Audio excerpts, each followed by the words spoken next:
Hai Besti, kali ini kita bakal ngobrolin soal salah satu masyarakat adat yang punya gaya hidup super keren dan ramah lingkungan banget, yaitu masyarakat Tengger di kawasan Gunung Bromo.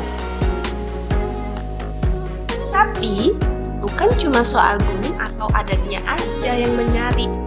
Kita juga bakal bahas soal pola ruang pertanian sampai satu hal yang bikin aku cukup kaget. Ternyata yang disebut gandum sama orang Tengger itu benarnya apa ya? Coba kita bongkar semuanya pelan-pelan. Jadi gini Besti, masyarakat Tengger itu hidupnya dipandu sama yang namanya welas asih pepitu, semacam filosofi hidup yang isinya punya kasih sayang dan penghormatan. Ada kasih pada Tuhan, kasih pada bumi dan bangsa, pada orang tua, diri sendiri, hewan-hewan, dan juga tumbuhan. Jadi bisa kebayang dong, dari dulu mereka udah menerapkan pola hidup yang sangat menjaga lingkungan.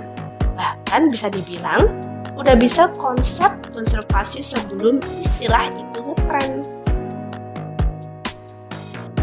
Mereka nggak cuma numpang hidup di alam, tapi juga menghormatinya. Misalnya dengan ngasih sesaji, ngedoain alam supaya gak murka, dan nentuin cara kelola tanah yang seimbang.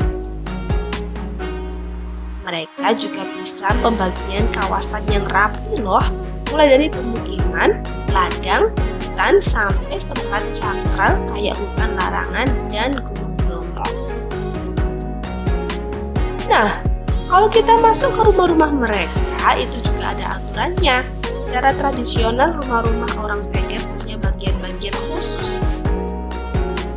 Kayak peturon atau kamar tidur, pawon, dapur, petamon atau ruang tamu, sampai tempat mandi dan ruang buat simpen kayu.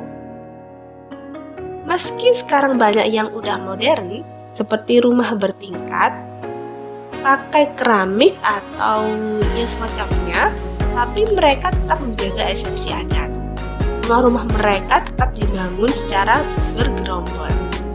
Fungsinya supaya gampang komunikasi dan gotong royong dalam acara adat maupun keseharian.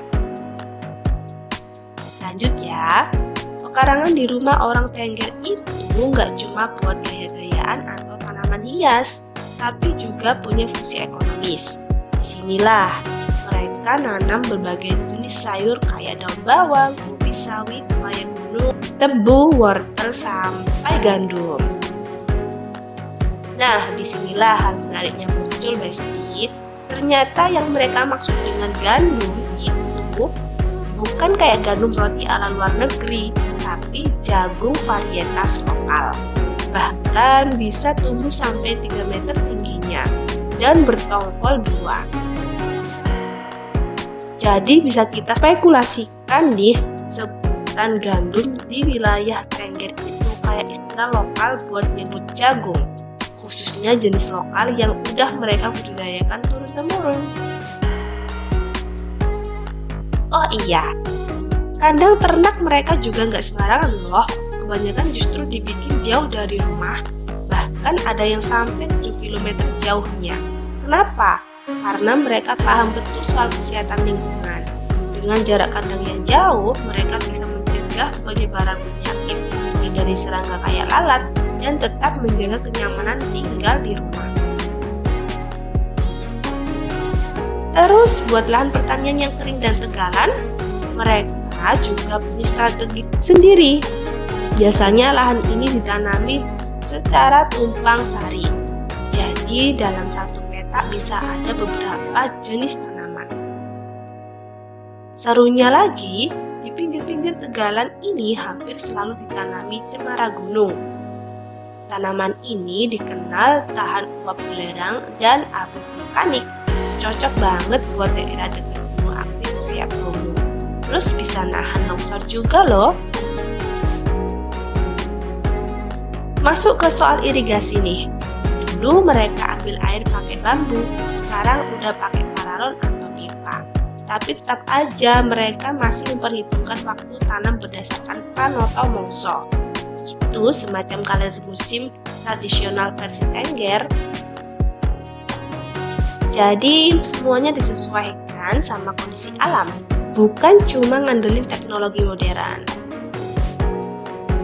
Nah, sekarang kita balik lagi ke si gandum tadi.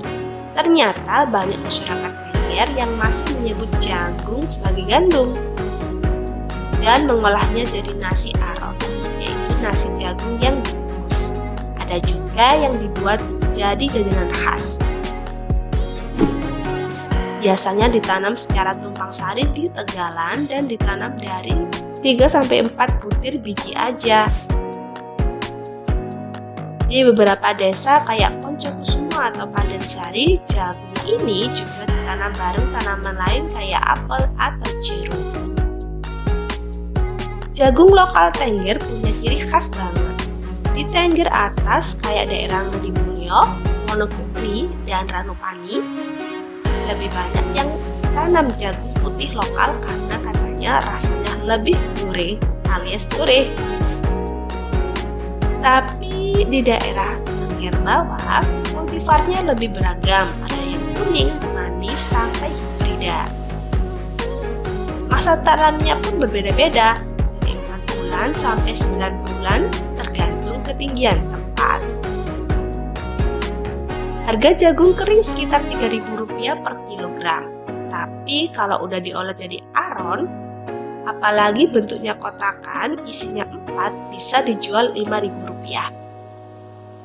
Tapi ya Besti, sebagian besar hasil panennya bukan buat jual, tapi buat konsumsi pribadi dan keluarga.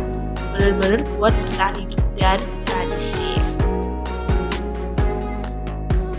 Yang nggak kalah keren, masyarakat Tengger punya istilah sendiri buat semua bagian tanaman jagung. Misalnya, batangnya disebut tebon atau wit, daunnya disebut bodong, bunga disebut kembang, dan tongkolnya disebut jangkel.